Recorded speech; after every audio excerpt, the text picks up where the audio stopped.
Bonjour mes petits champions, regardez qui est venu pour nous accompagner aujourd'hui. Le nounours de bébé éléphant. Vous vous souvenez, hier, je vous ai raconté l'histoire de Elmer et le nounours perdu.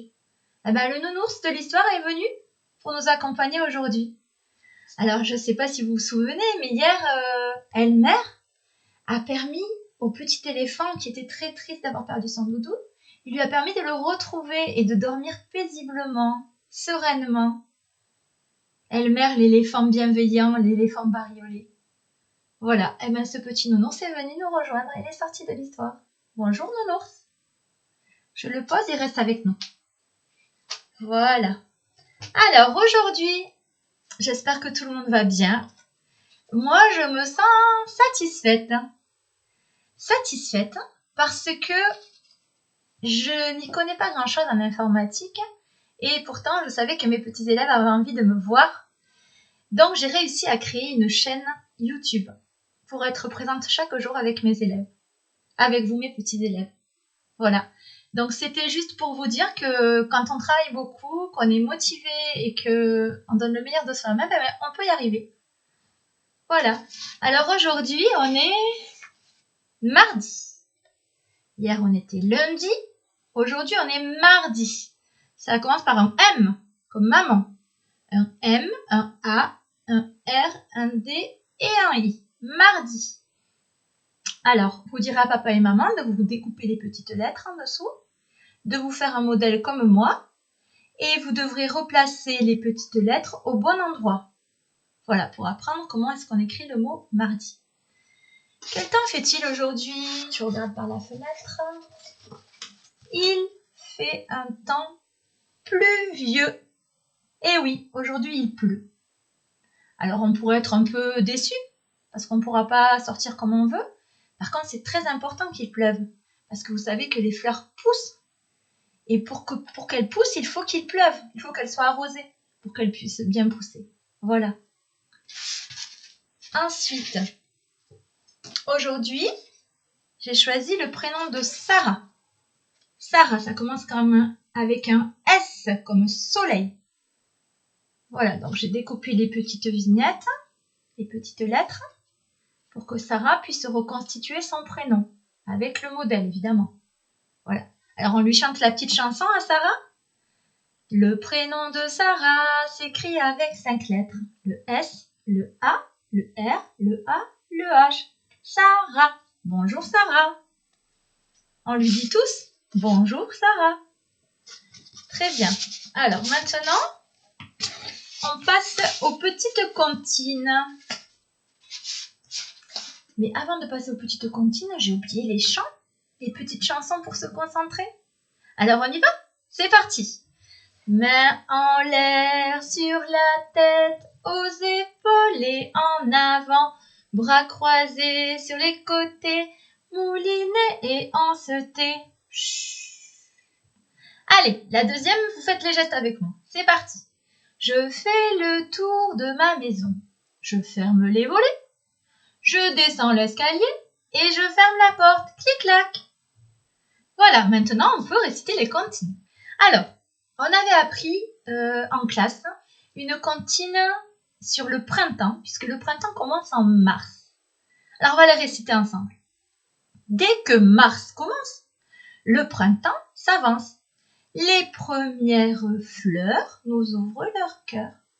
Et au fond des nids, les oisillons crient. Nous sommes contents! Voilà le printemps! Et oui, parce que on a dit, dès que mars commence, le printemps commence au mois de mars. Et au printemps, on voit les petits oisillons. Les petits oisillons, ce sont des petits oiseaux qui crient au fond des nids. Voilà, on la récite. Dès que mars commence, le printemps s'avance. Les premières fleurs nous ouvrent leur cœur. Et au fond des nids, les oisillons crient. Nous sommes contents, voilà le printemps. Alors maintenant, on a appris une deuxième comptine sur le printemps. On sait que le printemps continue au mois d'avril. Et on est au mois d'avril. Donc on va chanter la comptine du mois d'avril. Atchou, atchou, atchou. Le mois d'avril est arrivé. Il a besoin de se moucher. Mais ne fais pas tant de bruit, dit la petite souris, car tu vas faire peur à la première fleur. Voilà. Alors, le mois d'avril est arrivé, il a besoin de se moucher. Pourquoi? Parce qu'au mois d'avril, vous avez vu, il ne faut pas se découvrir d'un fil. Comme disait ma grand-mère, il ne faut pas se découvrir d'un fil parce que quelquefois il pleut, quelquefois il fait beau. Le mois d'avril, le temps change beaucoup. Donc il ne faut pas trop enlever les manteaux encore. Donc ne te découvre pas d'un fil. Ma grand-mère, elle disait aussi, en mai, fais ce qu'il te plaît. Ça veut dire qu'en mai, déjà, il commence à faire meilleur, on peut enlever les manteaux. On peut faire ce qui nous plaît. Voilà. En avril, ne te découvre pas d'un fil. Alors, le mois d'avril est arrivé, il a besoin de se moucher. Voilà pourquoi on dit au mois d'avril, il a besoin de se moucher, parce que quelquefois, on peut attraper froid si on enlève le manteau. Ne fais pas tant de bruit, dit la petite souris, car tu vas faire peur à la première peur. Et donc, parce qu'au mois d'avril, évidemment, dans les champs, qu'est-ce qu'on voit pousser? Qu'est-ce qu'on voit dans les champs? On voit des fleurs. Voilà. Ensuite, on va continuer puisqu'on est au printemps. Au printemps, c'est la période à laquelle on fait des petites plantations. Vous avez dû en faire peut-être avec papa et maman. Eh bien, nous, aujourd'hui, je vais vous proposer une activité. On va faire ensemble des plantations. Alors, pour ça, il vous faudra un petit pot, ce que vous avez, un verre ou un pot de yaourt, du coton. On met le coton dans le pot. Ensuite, il vous faudra une petite poignée de lentilles. On prend une petite poignée et on la met sur le coton. Voilà. Quand vous avez fini, vous prenez un petit verre d'eau et vous versez quelques gouttes pour humidifier le coton. Vous pouvez faire plusieurs petits pots si vous avez envie, avec ce que vous avez à la maison. Alors, on va attendre 2 ou 3 jours et vous allez voir, les lentilles vont germer. Alors moi, je laisse mon petit pot ici. On verra demain si elles ont commencé à germer. Et dans 3 jours, on verra pour voir s'il y a déjà si elles ont déjà poussé. Voilà, donc je le laisse ici. Et je compte sur vous pour prendre des photos pour me montrer aussi vos plantations. Si vous avez fait des plantations avec papa et maman dans le jardin, faites-moi des photos. Voilà, et envoyez-les-moi. Alors, ensuite, voilà pour l'activité de plantation. Au mois d'avril, je vous ai ramené le panier du mois d'avril. Alors, au mois d'avril, il y a certains légumes qui poussent. Alors, on a ici un artichaut. Un artichaut, voilà. On a ici, dans le panier du printemps, on a une concombre. Un concombre plutôt. Et ensuite, on a des asperges. Voilà, ce sont les légumes de saison. Vous savez que c'est important de manger des fruits et des légumes pour être en bonne santé. Alors moi, je vous propose un défi. Je vous propose de préparer avec papa et maman une recette avec un de ces 3 ingrédients et de nous l'envoyer par message pour nous donner des idées pour cuisiner les légumes de saison. Voilà, donc on répète, un concombre, un artichaut,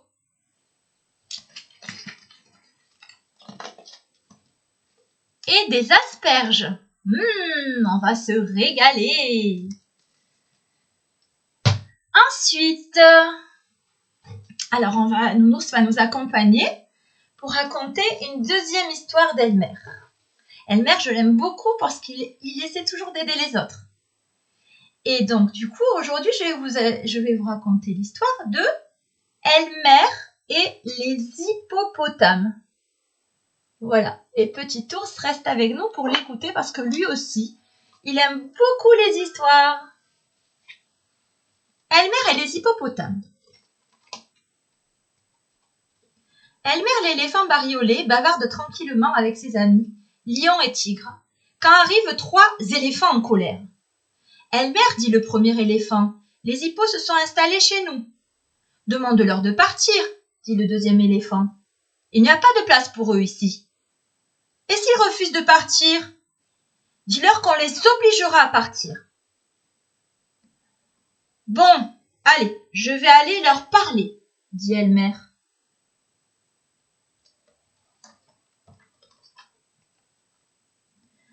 Bonjour les hippos. Bonjour Elmer, répondent les hippos. Elmer, nous sentons bien que nous sommes indésirables, mais notre fleuve est à sec. Nous ne pouvons pas vivre sans eau. Elmer les rassure. Vous êtes ici chez vous. J'expliquerai votre problème aux autres éléphants, ne vous inquiétez pas. Elmer retourne auprès des éléphants. Imaginez que notre fleuve soit à sec. Les éléphants veulent bien tolérer les hippos. Quelque temps, mais ils ne sont pas très contents. Bon, je vais retourner voir les hippos et je vais essayer de comprendre pourquoi ils n'ont plus d'eau, dit Elmer.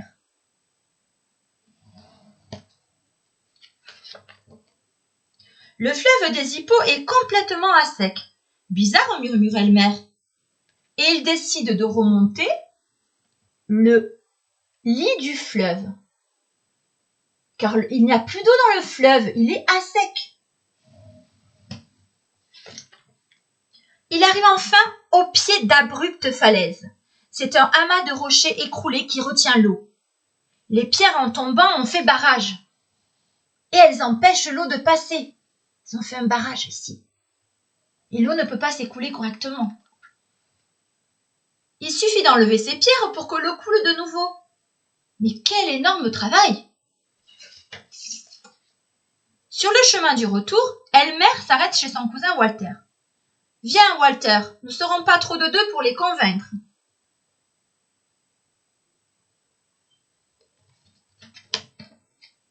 Parfait, disent les éléphants en apprenant la nouvelle. Les hippos vont déblayer les rochers, leur fleuve coulera de nouveau et ils resteront gentiment chez eux. Mais ce travail leur prendra des siècles. Ils n'ont pas de trompe. Pendant ce temps, nous devrons partager notre fleuve avec eux. Un éléphant eut une idée. Si nous les aidions, le travail serait vite terminé. Effectivement, dit Elmer. Allez, dormez bien, nous commencerons demain à l'aube pour les aider à déblayer.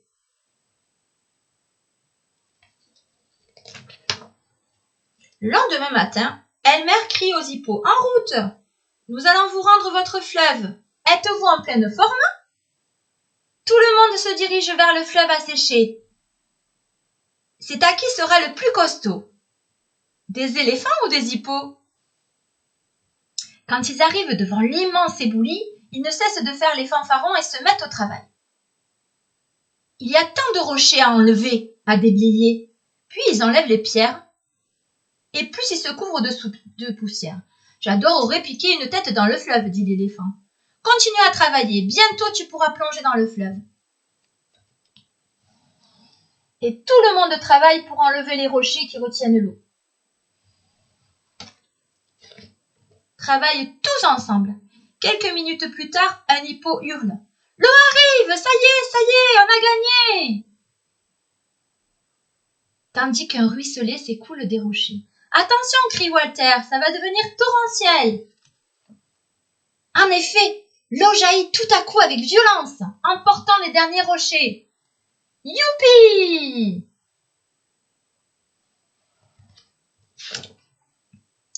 Les éléphants et les hippos s'en donnent à cœur joie. Dans le fleuve, ils oublient leur fatigue, se lavent de toute la poussière des pierres et surtout, ils s'amusent tous ensemble comme des fous.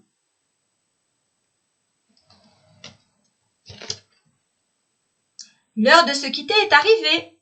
Les hippos remercient vraiment les éléphants. Vous serez toujours les bienvenus chez nous. Vous aussi, répondent les éléphants, quand vous voulez.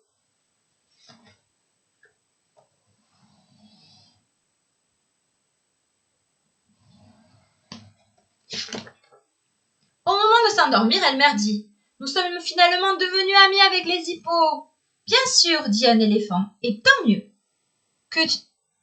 Imaginez que notre fleuve soit un jour à sec. Elmer et Walter sourient dans la nuit.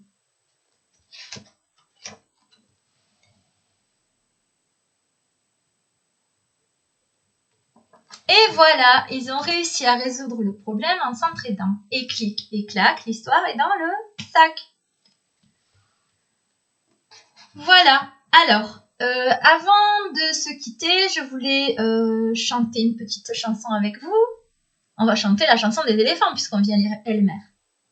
Un éléphant qui se balançait sur une toile d'araignée. Il trouvait ça tellement amusant que bientôt vint un deuxième éléphant. Deux éléphants qui se balançaient sur une toile d'araignée. Ils trouvaient ça tellement amusant que bientôt vint un troisième éléphant. Je vous entends pas chanter les enfants, vous chantez avec moi j'espère, hein? Plus fort. Trois éléphants qui se balançaient sur une toile d'araignée. Trouvaient ça tellement amusant que bientôt vint un quatrième éléphant. Cinq éléphants qui se balançaient sur une toile d'araignée. Ils trouvaient ça tellement amusant que bientôt vint un sixième éléphant. Voilà pour aujourd'hui. Alors, je vous quitte en vous donnant quelques précisions par rapport aux activités que j'ai proposées hier avec les petites assiettes. Pour vous faciliter la tâche, papa et maman peuvent rajouter un petit point en dessous du 1 pour vous spécifier qu'il faut mettre une épingle à linge en dessous du chiffre 1. La quantité qui correspond à ce chiffre, c'est une épingle à linge. Une. Pareil pour le 2. On peut rajouter 2 petits points à côté du 2 pour spécifier qu'il faut rajouter 2 pinces à linge. La quantité qui correspond au chiffre 2 écrit ici, c'est 2 pinces à linge. Voilà, ces petits points vont vous aider pour tous les chiffres. Je les ai rajoutés à 3 aussi. Je les ai rajoutés pour le 4. Et je les ai rajoutés pour le 5. Voilà. Je compte sur vous aussi pour continuer à faire les petits exercices avec votre prénom et les lettres découpées, où vous devez reconstituer votre prénom avec les lettres découpées dans le bon ordre. Voilà, je compte sur vous. Et n'hésitez pas à m'envoyer des messages, des photos, des vidéos. Voilà, je vous fais des bisous et puis je vous dis à bientôt. Au revoir. Excusez-moi. Petit ours voulait vous dire au revoir aussi. Au revoir les enfants, à bientôt.